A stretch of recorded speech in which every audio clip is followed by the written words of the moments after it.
Hello dear students, आज हम पढ़ने जा रहे हैं गुड्स एंड सर्विस टैक्स में वैल्यू ऑफ सप्लाई, आपूर्ति का मूल्य। जब भी हम किसी प्रकार के माल की आपूर्ति करते हैं या सेवा की आपूर्ति करते हैं तो जीएसटी के दृष्टिकोण से महत्वपूर्ण प्रश्न ये पैदा होता है कि हमारी आपूर्ति का करयोग्य मूल्य क्या हो। तो आपूर्ति का करयोग्य मूल्य निकालना ये हमारे लिए सबसे महत्वपूर्ण बिंदु बन जाता है।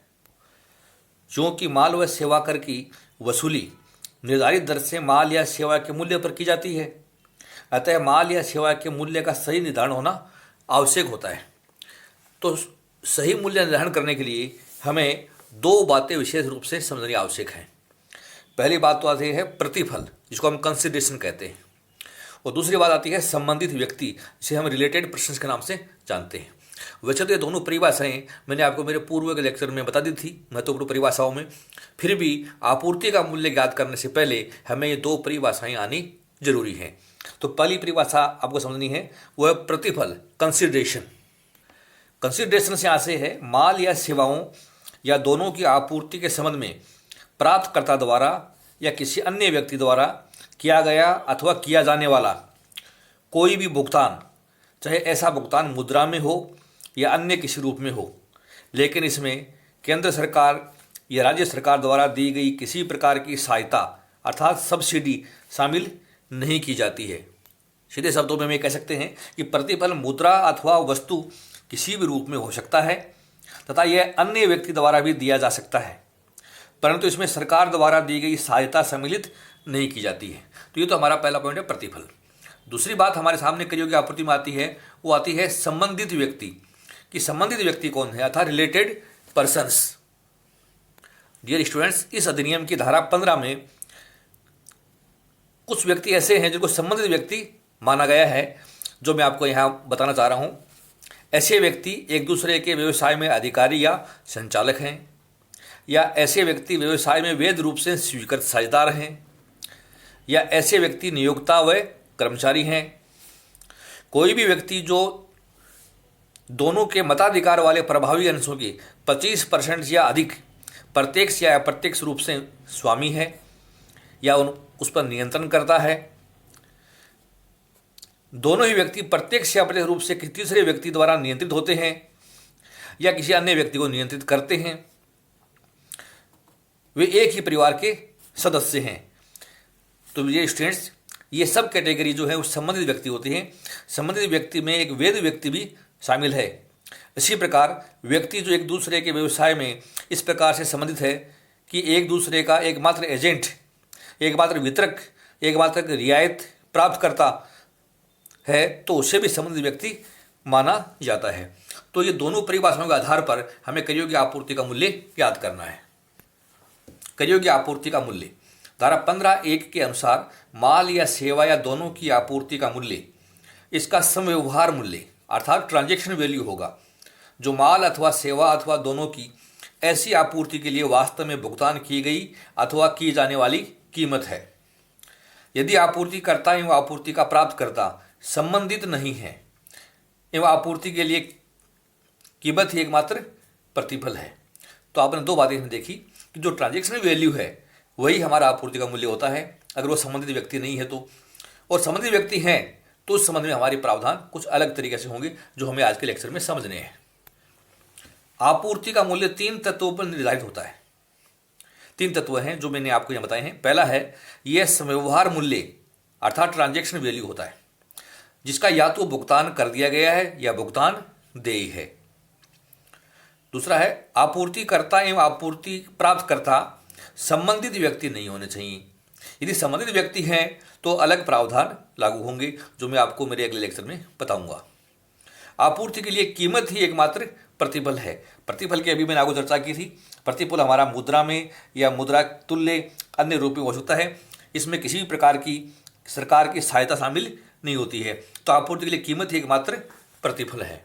तो इन 3 तत्वों के आधार पर हमें आपूर्ति का मूल्य तय करना होता है। समव्यवहार मूल्य का निर्धारण अर्थात डिटर्मिनेशन ऑफ ट्रांजैक्शन वैल्यू। तो यहाँ पर दो बातें विशेष रूप से मैं बता रहा हूँ आपको। समव्यवहार मूल्य में सम्मिलित की जाने वाली या जोड़ी जाने वाली राशियाँ कुछ राशियां ऐसी हैं जो ट्रांजैक्शन वैल्यू में हमें शामिल करनी है या जोड़नी है। पॉइंट नंबर ए, कर, शुल्क, फीस, उपकर या प्रभार बशर्ते आपूर्तिकर्ता द्वारा इनको वसूल किया गया हो, तो ये हमें समव्यवहार मूल्य में इनको हमें शामिल करना है। तो कर, शुल्क, फीस, उपकर, प्रभार के कुछ उदाहरण मैं आपको बताना चाह रहा हूं। जैसे तंबाकू की बिक्री पर राज्य सरकार द्वारा लगाया गया राज्य उत्पाद शुल्क, किराएदार द्वारा स्थानीय सत्ता को सीधे अथवा भवन मालिक को स्थानीय करों का भुगतान कर दिया गया हो, सिनेमाघर द्वारा टिकट के मूल्य पर वसूल किया गया मनोरंजन कर हो, या स्थानीय सत्ता नगर परिषद द्वारा भवन मालिक को दे भवन कर हाउस टैक्स हो। तो अगर ऐसी कोई राशियां हैं तो हमें समव्यवहार मूल्य में उनको शामिल करनी है। पॉइंट नंबर बी, आपूर्तिकर्ता के दायित्व का भुगतान प्राप्तकर्ता द्वारा किया जाना, अर्थात जो सप्लायर है उसकी कोई लायबिलिटी सप्लाई रिसीव करने वाला व्यक्ति पे कर दे, जैसे कोई भी भुगतान कर दिया, परिवहन का भाड़ा पे कर दिया, डिजाइन का कोई वे या इंजीनियरिंग कार्य की लागत, ऐसा कोई भी दायित्व है जो प्राप्तकर्ता ने आपूर्तिकर्ता का था और भुगतान कर दिया तो वो समव्यवहार मूल्य का भाग बन जाएगा। आपूर्ति के समय या इसके पूर्व आपूर्ति के संबंध में किसी कार्य के लिए आपूर्ति प्राप्तकर्ता से वसूल की गई कोई राशि, जैसे कोई आनुषंगिक व्यय की राशि प्राप्तकर्ता से आपूर्तिकर्ता ने ली हो, कमीशन हो, पैकिंग व्यय, परामर्श शुल्क, परीक्षण शुल्क, निरीक्षण व्यय, तुलाई का खर्चा, लदाई के व्यय अर्थात बोर्डिंग लॉजिंग, डिजाइन के व्यय वगैरह। तो ऐसे खर्चे अगर हमने लिए हैं तो वो हमें समव्यवहार मूल्य में शामिल करने होते हैं, ये अपने को ध्यान रखना है। नेक्स्ट है प्रतिफल के भुगतान में विलंब के लिए देय राशि। यदि प्रतिफल का भुगतान प्राप्तकर्ता ने किया है और उसमें विलंब कर दिया तो विलंब पर कोई देय ब्याज है या विलंब शुल्क है या अर्थदंड है, अर्थात कोई पेनल्टी है, कोई फाइन है या लेट फीस के ऊपर कोई ब्याज है, तो वो हमें समव्यवहार मूल्य में शामिल कर देने हैं। सरकार के अलावा अन्य व्यक्तियों से प्राप्त सहायता राशि, कोई सब्सिडी अगर हमें प्राप्त हुई है सरकार के अलावा, अर्थात राजस्थान सरकार हो, चाहे वह हमारी भारत सरकार हो, चाहे किसी स्टेट गवर्नमेंट के अलावा हमें कोई भी सब्सिडी मिली है, जैसे अन्य व्यक्तियों से प्राप्त अनुदान या सहायता हमें समव्यवहार मूल्य में जोड़नी है। लेकिन विदेशी सरकार से प्राप्त सहायता को भी हमें इसमें लेना है। याद रखना, except central and state government कोई भी सहायता है तो वो हमें समव्यवहार मूल्य को शामिल कर देनी है। सम्मिलित नहीं की जाने वाली राशियां, अर्थात ट्रांजैक्शन वैल्यू में कुछ राशियां ऐसी हैं जो हम शामिल बिल्कुल नहीं करेंगे, ये भी ध्यान रखना है। अगर शामिल है तो हम उसको लेस कर देंगे। आपूर्ति के समय या आपूर्ति से पहले जारी किए गए बीजक में अनुबंध के अनुसार प्रमाणित बट्टे की कोई राशि, अर्थात कोई डिस्काउंट है जो हमने सप्लाई के टाइम या उसके पहले इनवॉइस में जुड़ा हुआ है और वह सर्टिफाइड है, तो ऐसे डिस्काउंट को हम लेस कर देंगे। याद रखना, एक नोट के रूप में लिख रहा हूं आपको मैं, यदि बट्टे की राशि बिक्री की मात्रा के आधार पर प्रेरणा के रूप में अर्थात इंसेंटिव्स के रूप में स्वीकृत की जाती है तो ऐसी राशि हमारी बोनस मानी जाती है, अर्थात इंसेंटिव माना जाता है, बट्टा नहीं। हम डिस्काउंट इसको नहीं मानेंगे, अतः इसे नहीं घटाएंगे। अर्थात इंसेंटिव के आधार पर कोई भी डिस्काउंट मिलता है तो हमें उसको लेस नहीं करना है, ये भी अपने को विशेष रूप से ध्यान रखना है। तो इस तरीके से हम समव्यवहार मूल्य का निर्धारण करते हैं। अब मैं एक क्वेश्चन आपके सामने ले रहा हूं जिसके आधार पर हम टैक्सेबल सप्लाई कैसे ज्ञात करें, ये आपको समझाना चाहता हूं। निम्नलिखित विवरण से केंद्रीय माल व सेवा कर अधिनियम 2017 की धारा 15 के तहत क्रयोग्य आपूर्ति के मूल्य का निर्धारण कीजिए। अर्थात हमें टैक्सेबल सप्लाई ज्ञात करनी है। माल की आपूर्ति का अनुबंधित मूल्य 12% जीएसटी सहित 8 लाख रुपए है। आपूर्ति के अनुबंधित मूल्य में निम्नलिखित शामिल है, ये चीज़ शामिल है। नंबर 1, प्राथमिक पैकिंग की लागत 20,000 रुपये। नंबर 2, सुरक्षित परिवहन के लिए प्राप्तकर्ता के अनुरोध पर विशिष्ट पैकिंग की लागत 10,000 रुपये। स्थापना पूर्व की नियोजन के संबंध में परामर्श शुल्क 8,000 रुपये। परीक्षण शुल्क 2,000 रुपये। कर सीजीएसटी एसजीएसटी को छोड़कर आपूर्तिकर्ता द्वारा अलग से वसूल किए गए 12,000 रुपये। अन्य सूचनाएं, अनुबंध की शर्त के तहत आपूर्ति प्राप्तकर्ता द्वारा एजेंट को दिया गया कमीशन 4,000 रुपये। आपूर्ति प्राप्तकर्ता द्वारा दिए गए डिजाइन एवं इंजीनियरिंग कार्य की लागत 20,000 रुपये। किराया भाड़ा एवं बीमा व्यय आपूर्तिकर्ता की ओर से प्राप्तकर्ता द्वारा चुकाए गए 60,000 रुपये। माल का आपूर्तिकर्ता माल के अनुबंधित मूल्य पर 2% व्यापारिक बट्टा प्रदान करता है जो माल के बीजक में दर्ज किया जाता है। जहां कहीं आवश्यक हो उपयुक्त मान्यता करते हुए सम्मिलित करने अथवा नहीं करने के कारण भी दीजिए। अर्थात कौन सा व्यय हम व्यवहार मूल्य में जोड़ेंगे और कौन सा नहीं जोड़ेंगे या कौन सा घटाएंगे, तो हमें इनके कारण भी आपको बताने हैं। तो डियर स्टूडेंट्स, टैक्सेबल सप्लाई कैसे ज्ञात करें, इस क्वेश्चन के आधार पर ये आपको जो मैंने अभी थ्योरेटिकल कंसेप्ट्स बताई थी उसके आधार पर याद करके बताना है। डियर स्टूडेंट्स, इस क्वेश्चन को अब कैसे सॉल्व करें ये अपने को समझना है। Computation of value of taxable supply of goods, ये हमने हेडिंग दे दिया है। हमने अमाउंट के 2 कॉलम बनाए हैं, अमाउंट, इधर भी अमाउंट, और एक कॉलम हमने बनाया पर्टिकुलर्स के लिए। अब हमारे क्वेश्चन की जो सूचनाएं हैं ये हमें पर्टिकुलर्स पे उतार लेनी है, और कौन सी सप्लाई हमें कर योग्य लेनी है, नहीं लेनी है, कौन सी जोड़नी है, कौन सी घटानी है, वो हमें क्रमशः करते चलते हैं। तो सबसे पहले लिखा मैंने contracted value of supply of goods, अर्थात हमारा सप्लाई ऑफ गुड्स की जो वैल्यू हमने तय की थी, अनुबंधित मूल्य 12% जीएसटी सहित हमें बताया था, वो 8 लाख रुपये का था। तो हम ये 8 लाख रुपये लिख देते हैं। ये 8 लाख रुपये हमारी ये वैल्यू आ गई। अब हमें वो वे जो समव्यवहार मूल्य का पार्ट है, भाग है, वो हमें जोड़ने होते हैं। हमारा पहला पार्ट था कॉस्ट ऑफ प्राइमरी पैकिंग। तो चूंकि ये समव्यवहार मूल्य में शामिल है, हमें इसको अलग से जोड़ने की आवश्यकता नहीं है। तो ये आप देख रहे हैं कि हमने इसको डैश लगा दिया है, नहीं जोड़ा है। दूसरा है cost of specified packing at recipients request for safe transportation, अर्थात सुरक्षित परिवहन के लिए प्राप्तकर्ता के अनुरोध पर विशिष्ट पैकिंग की लागत 10,000 रुपये दे रखी थी अपने को। तो चूंकि ये भी हमारे समव्यवहार मूल्य में यहाँ शामिल है, तो हमें अलग से जोड़ने की आवश्यकता नहीं है। तो ये हमने इसमें डैश लगा दिया है। नेक्स्ट थर्ड पॉइंट है स्थापना पूर्व की नियोजन के संबंध में परामर्श शुल्क 8,000 रुपये।